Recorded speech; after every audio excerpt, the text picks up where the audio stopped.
Okay, let's look at the season changes now. We've looked at the patch notes, which were kind of caught us by surprise, to be fair. And now we're going to look at the season notes here, which is a little bit more of a faux breakdown of it.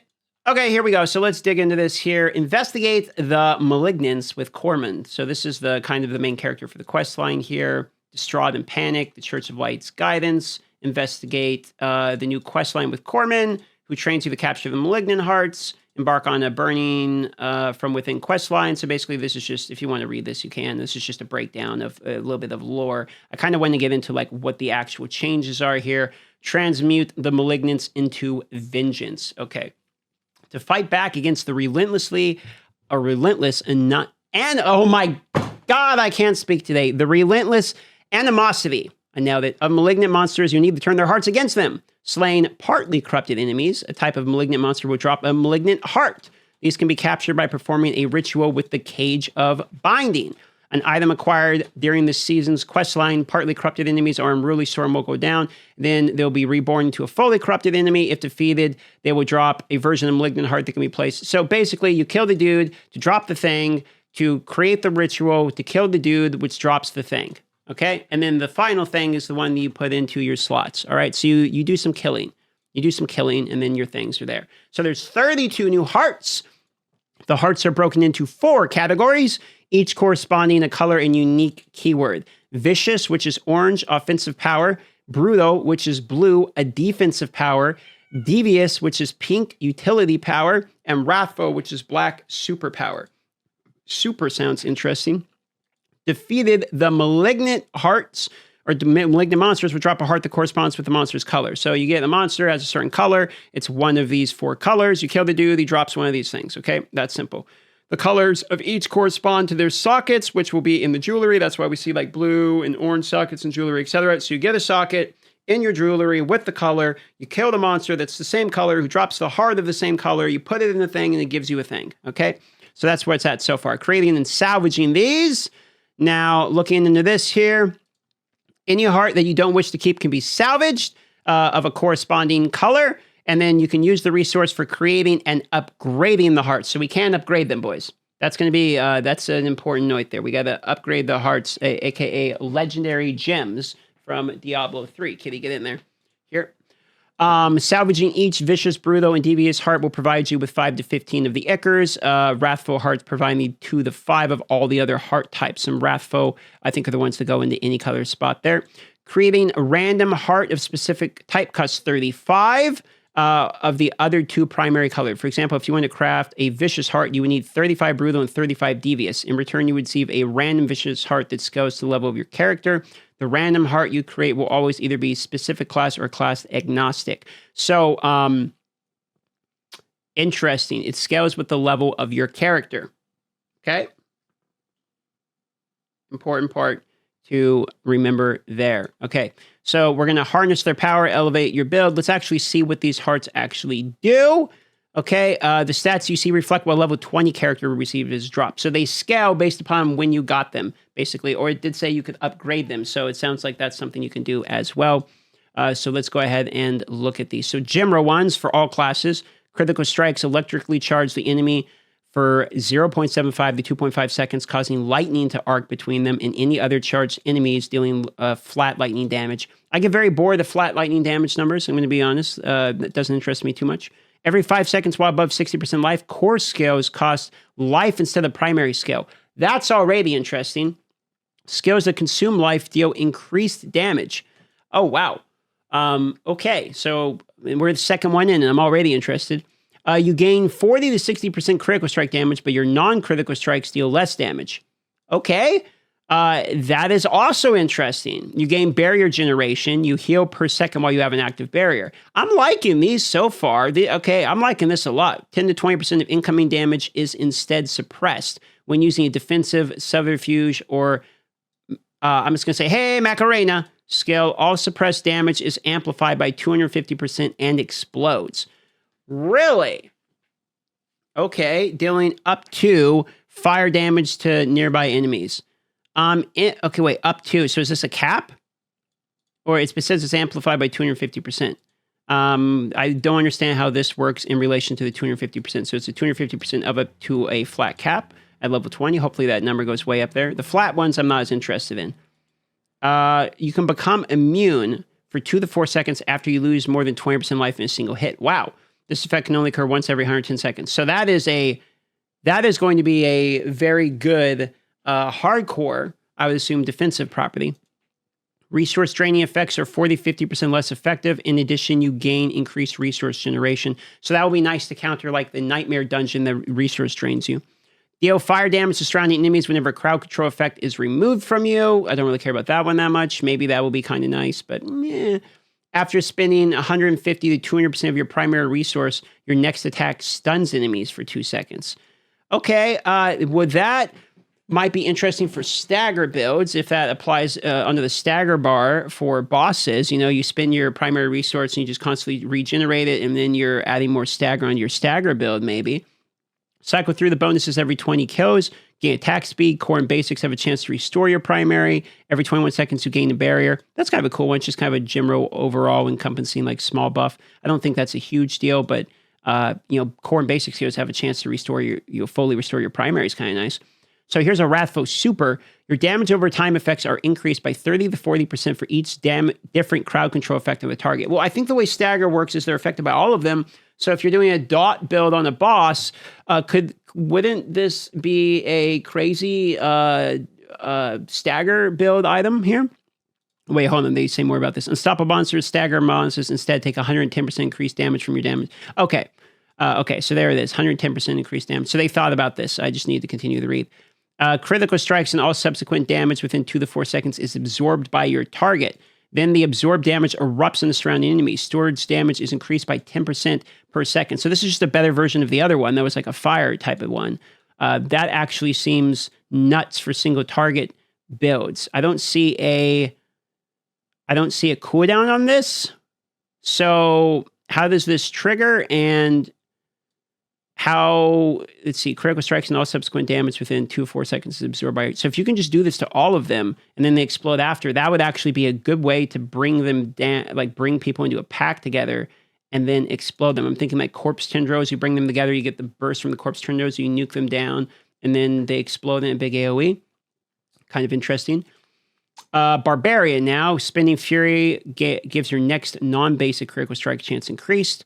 While below a certain amount of life, you receive more healing. Skills have a chance to knock down all enemies when your skill's attack speed's higher than 30 to 20%. That's interesting. And then the superhero's incoming damage has 5 to 15% chance of being ignored and instead healing you. I don't like the percentage chance of being ignored because it's, especially with the way damage reduction is now been nerfed, I feel like you're either getting insta-killed or you're not. So I don't really see this. Maybe if it was all the time we're getting killed by damage over time effects, but normally it's like you get a big chunk of damage, like the guy goes and then runs through you and you get one shot because you have brain lag, then I don't really see this unless you have the 5 to 15% chance, like it's, you're still going to die most times than not. Let's continue here. Druid. Killers have a chance to summon a wolf companion to your side. In addition, gain +3 to wolves. +3 total number of wolves we can have, or +3 the wolves? They're different. However, companion hopefully will do something then with that. 5% chance is kind of low.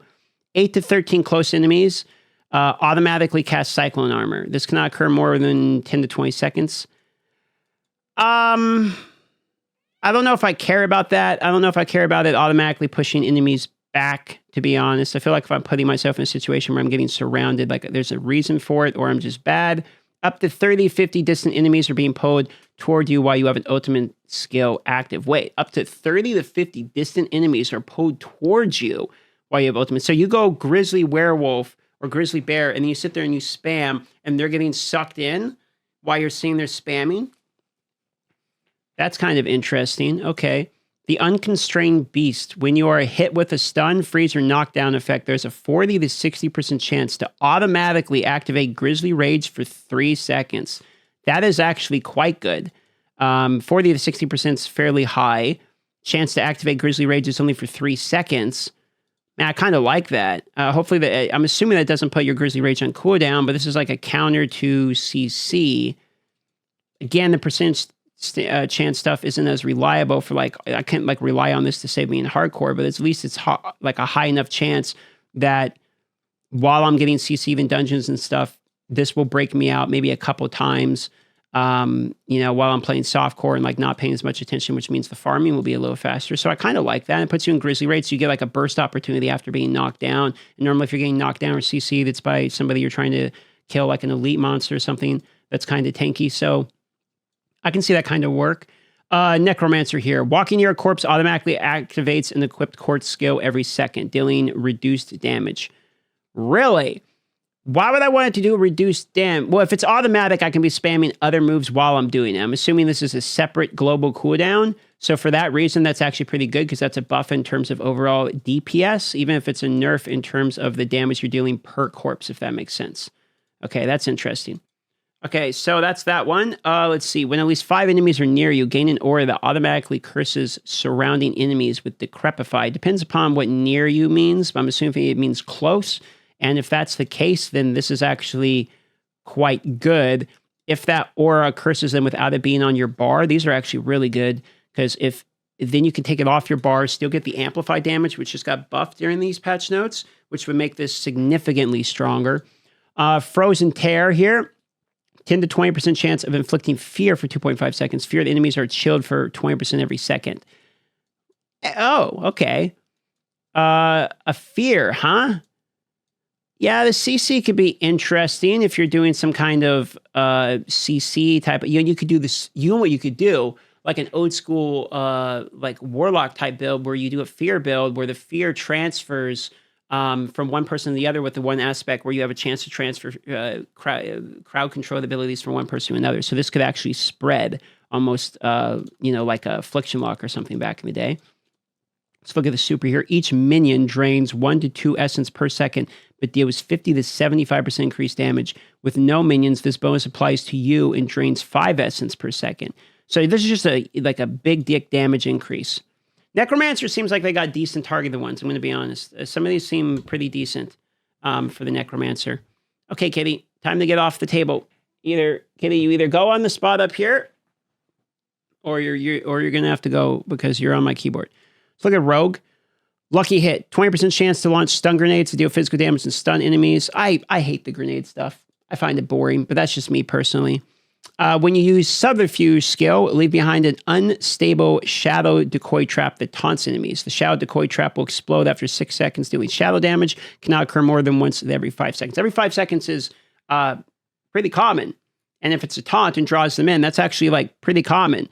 You could do a shadow decoy and then go stealth during the time between when the taunt goes off and when you're going, and you could do another one. So I could see that actually being like kind of good. 20 to 40% chance to cut throw skills to slow by 40 per second. Your marksman skills to knock back enemies. Marksman knocking back is kind of cool. If you could like constantly, shoot them and they're pushing them back or something. I guess you're mostly worried about range stuff anyway, but okay, maybe. Let's look what the super does. Your attacks have 15% chance to apply all imbuement effects of 40 to 50%. That's insane. So that's just an absolutely goated one. You get all your imbuements on just all of your attacks with a base chance. That's actually just completely nutty. Let's look at Sorcerer here. Now, Sorcerer needs some love. I'm going to be honest. They need love. So far, Rogues and Necros seem to have kind of some goated caged hearts that I can see. Sorcerer got gutted again. So they are on their deathbed and could use some love here. Each unique element you deal damage with, you do increased damage for 3 to 10 seconds. This could be interesting if the increased damage all stacks multiplicative on each other. After taking elemental damage, you gained resistance to that element for 5 seconds. Do we care about that? The resistances suck. But so be it. When you are afflicted with crowd control effect, there is a chance that the same enemy and enemies around you are also afflicted with the same effect for 3 seconds. 20-40% chance that when I'm frozen, they get frozen. Like, I'm not locked in here with you, you're locked in here with me type thing. I don't like that either. Core skills to launch a projectile consume all your mana. For every 35 extra mana consumed, you launch an additional projectile, and the damage is increased by 3 to 5%. So that is a nuke buff. You all of a sudden get a nuke, basically, which is kind of Interesting. Maybe that means I'm thinking like frozen orb. You send out a whole bunch of frozen orbs and you nuke them in a group or something, or lightning, like chain lightning. That could if what is it, Kitty? What's up, Kitty Cat? Do you not like the sorcerer changes? Yeah, no one does, Kitty. It's okay. So caged hearts cannot be traded between players. We want hearts to feel like an achievement for slaying monsters. However, jewelry containing malignant sockets can be traded to ensure there are multiple sources for jewelry with malignant sockets that can be correspond to the caged hearts. So you can trade yellows like you could before, but you know that even have this socket in it. But the caged hearts themselves cannot be traded. Honestly, Rogue and Necro's got some pretty good ones. I'll be real. Rogue and Necro have some kind of good one. Like their supers are good from what I can tell there. All right, here we go. The Malignant Tunnel meme. So seek new power in the Malignant Tunnels. So one of the best places to acquire these hearts are in the tunnels, highly replayable dungeons, and they just buffed the Nightmare dungeons again in terms of drop as well as experience, etc. So we're going to be seeing that. While inside, you need to risk life and limb to defeat, or not experience, but mostly drops, okay? While inside, you'll need to risk life and limb to defeat feral malignant monsters while navigating this dank system of tunnels. Did they mean to say dank? I thought they were going to say dark, but you know, I'll take dank. In total, there are 6 dungeons spread across the sanctuary here. Kitty, what are you meowing about? In total, 6 dungeons that spread across sanctuary that are the Malignant Tunnel system. So there's going to be a targeted 6. After putting mobs in the Malignant ones down, you get 2 outgrowths. One will be Wrathful, and the other will be a different heart. So you get the Wrathful one, and the Wrathful one is basically like the super one, okay? Using the Invoker, a special item crafted, players can interact with the overgrowths of the same type, causing them to summon a fully corrupted enemy. So basically, this is just target farming. Then you can target farm the hearts that you want to farm, essentially not necessarily the individual aspects, but the color of the hearts you want to farm, with Wrathful being included here. You kill them, then you get the heart with the corresponding color, and confront Varshan the Consumed. Rooting out the source of it will go toe-to-toe against Varshan the Consumed, the newest boss battle. So we have a new boss. Varshan weaponizes his hatred in the form of malicious blasts, hurls the globs of corruption, stabs and swipes with his meaty tendrils to eviscerate even the hardiest of wanderers. So this is the new boss. There you go. He looks very malignant to me. Let's see. How seasonal characters work. This is the part everyone kind of already knows, which is it starts on the 20th. You need a new character to participate. Make sure you log into your old character to transfer your data. Must have completed the campaign at least once. Yes, you can do the campaign on the seasonal realm. If you have not, option to skip the campaign. You get your mount, all discovered altars of Lilith and the renown, all discovered areas of the map and their renown. Okay. That is the same as they've already said, so no new information there. Kitty! All right, the animal has been fed. All right, so after the season's ended, your character you made in its progress will be transferred to the Eternal Realms. All items you collected, including your seasonal stash, will be transferred too. You can take this character into Sanctuary wherever you please, but season-specific features such as the hearts will no longer be accessible. Starting on the 18th, strongly recommend you log in to Diablo 4 with your most progressed Eternal character. Doing so will ensure the progress you made in the campaign, and with discovering map and unlocking altars of Lilith carries over. So we need to go log into our characters, basically. Pretty simple, okay? Their beliefs behind the season. Season provide us with an opportunity to introduce innovative gameplay mechanics into Sanctuary for a limited time. Because seasons reset, we can create crazy, fun season themes without needing to worry about it, balancing with the mechanics introduced in past or future seasons. We start from a strong Eternal Realm baseline and build on top of it. So this is why they nerfed everything. I think they basically want to make sure that the whatever it is in the Eternal Realm isn't OP and crazy and all this stuff. So they brought the baseline down for the Eternal Realms with the nerfs that we saw in the previous video we were talking about. And now they're putting power into the seasons to make seasons more of a focus, basically. That's what I'm reading here. Seasons are also a place for players to explore and tinker. We encourage you to try a new class or different builds. Our seasons are a chance to get creative. Additionally, seasons present an equal playing field. So, you know, everyone starts fresh, etc. These are pretty basic points. Okay, moving on, earn rewards with the Season Journey and Battle Pass. So here we go. As you hunt down the monsters for their build-enhancing hearts and you partner with Cordman, you'll earn rewards from the Season Journey and Battle Pass. Season Journey is broken into chapters with tasks to complete. As you progress through the journey, you'll be earning rewards befitting the Sanctuary's defenders, such as new legendary aspects, a mastery title, and a Scroll of Amnesia. So Scroll of Amnesia is the big W we talked about. that they mentioned they're going to be adding, which is provides a free skill tree and Paragon board reset. This needs to be a thing that's just like in the game, but it is free, so it doesn't cost any go. The problem isn't the go, it's the quality of life of resetting the Paragon board and all that. So this is a solution to a quality of life problem, but you have to earn it. So I would rather the Scroll of Amnesia just be something you can get in the game through doing a dungeon or something. The journey also yields favor, the resource to use to climb through the battle pass tiers, which is earned naturally by playing the game as well. Okay, and then we go into the battle pass, begins on the 20th at 10 a.m., hosts 90 tiers, 27 free tiers, and 63 premium tiers. Smoldering Ashes are earned from free tiers, which can be sent on Season Blessing. This is a big one because people are constantly talking about battle pass, pay the win, pay the convenience, all this stuff. The free tiers are the ones that include the Smoldering Ashes, which are the Smoldering Ashes are what gives you experience buff, salvage buff, gold buffs, okay? So if you're actually worried about that, that is from the free stuff. You can spend $0 and get the same power as people that spend money. The premium tiers are literally cosmetics only, is what they say here. The bonuses gained from Season Blessings only last until the season ends. If you get the premium battle pass, this is the paid one, not only the rewards of the free tiers be your the wheels you choose, but awoken armor sets, mount armor, platinum, and more as well. All cosmetics in the battle pass are class agnostic, meaning you can use them in all of your classes, giving you additional ways to showcase the fantasy of your characters. The premium accelerated battle passes do not contain any rewards that grant bonuses to power. So they say it right again. And because people are going to say, well, the premium one also includes the free one, there is level requirements in order for the Smoldering Ashes to actually work. So you have to hit certain levels before you can actually even acquire them. Even if you have the battle pass tier skips from the premium, you cannot just from level 1 buy the Smoldering Ashes and get the experience from the beginning. You actually have to hit the level requirements. That is the way they have explained it. Okay. So looking forward, if you have purchased the Digital Deluxe or Ultimate Edition of Diablo 4, want to redeem your battle pass for the season, navigate to the season section of the shop, select the option to activate your battle pass. Players will have the option to skip tiers by spending platinum at the cost of 200 platinum per tier skip. Keep in mind that your tier skip might unlock a tier that rewards Smoldering Ashes, but you must meet certain character level requirements to claim them. So that's what they're talking about here. You have to actually play the game in order to unlock them. Okay. So with that being said, here's the new looks, I guess.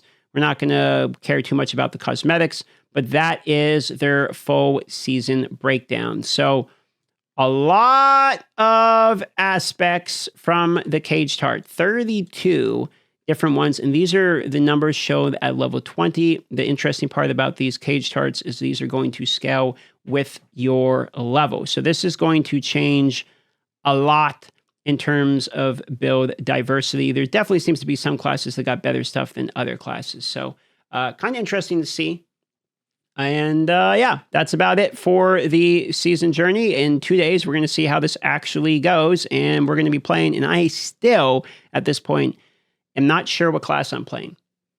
Necromancer got buffed and nerfed. So now I kind of want to play a minion build Necromancer for season 1. But Rogue seems to be getting like good Caged Hearts, good buffs. Granted, Siphon got nerfed, but there seems to be some buffs for Rogue. It already was kind of a good class, so I'm kind of like leaning towards Rogue. But honestly, I don't know Rogue well enough, so I'm thinking about just going back to Druid and doubling down on the Druid. But anyway, that is the Season 1 Journey patch notes. Subscribe to the channel if you would like to. See you on the next video.